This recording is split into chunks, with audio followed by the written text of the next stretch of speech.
Good morning. It's Tuesday. I'm doing this from my car because I know that the moment I get into my office, it's going to be go, go, go, right? So, and sorry, I didn't do a video on Monday like I normally do, but I got the train, and when you get in that little bit later, the whole world goes crazy. This is a big week this week. So today we've got a team from Stuart Brown in Australia coming here. They arrived late last night. Stuart Brown are the data guys, so they gather the data for the Independent Pricing Authority in Australia. So the Aged Care Association has brought them here to New Zealand because we are contracting them to gather the data from here in New Zealand to provide the basis of what is an evidence-based funding model. Now, that doesn't mean that the government's going to do it, but what it means is that we will actually know what the cost of care is.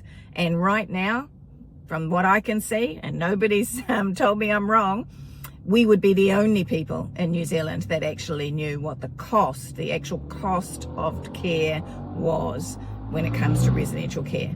So they're arriving, well, they arrived last night, so I'm on my way to the office to grab them up. Today, I've also got them going into Parliament to meet with Minister Costello, with the Honourable Aisha Verrall, who's the spokesperson for Labour, with Lawrence Junan, who is the spokesperson for the Green Party. I have made the offer to Minister Brown, but I haven't heard back from his office yet as to whether he has any time this week to meet with them.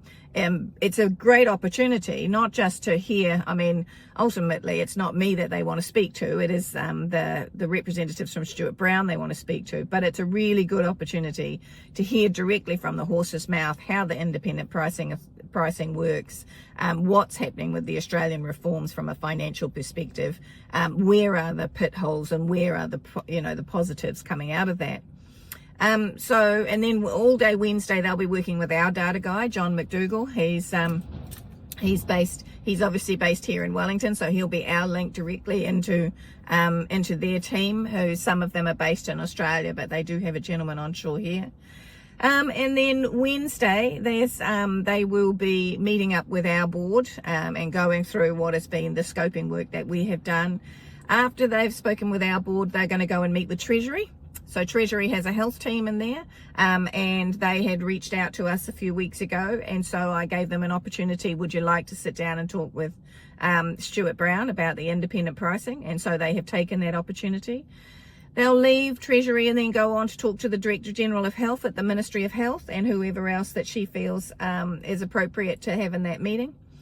Just straight away after that, they will go into a meeting with Te Whatu Ora, Health New Zealand, and talk to the Ageing Well team. And some senior leadership inside that grouping.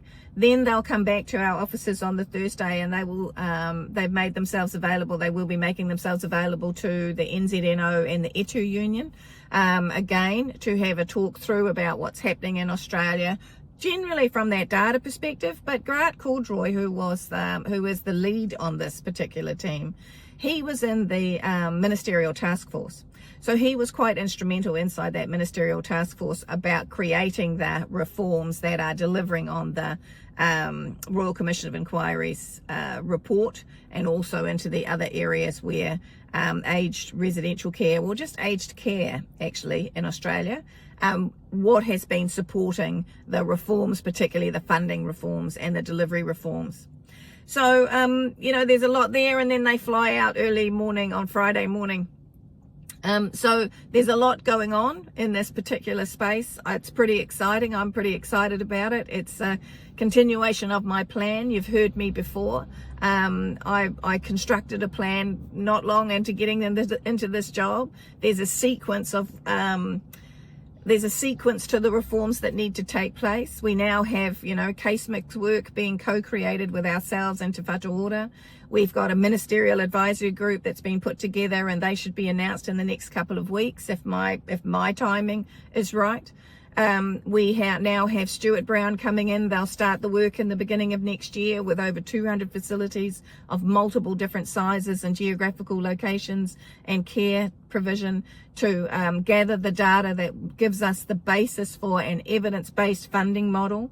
That means we can move on to pushing for what is that split funding model of clinical care, personal care, accommodation, and living expenses, which then leads on to a conversation around the co-payments. Who's paying for what? What are the thresholds for that payment? And how will we manage to fund this? What is this large wave of individuals, New Zealanders, who will need care? So better go, because it's all on.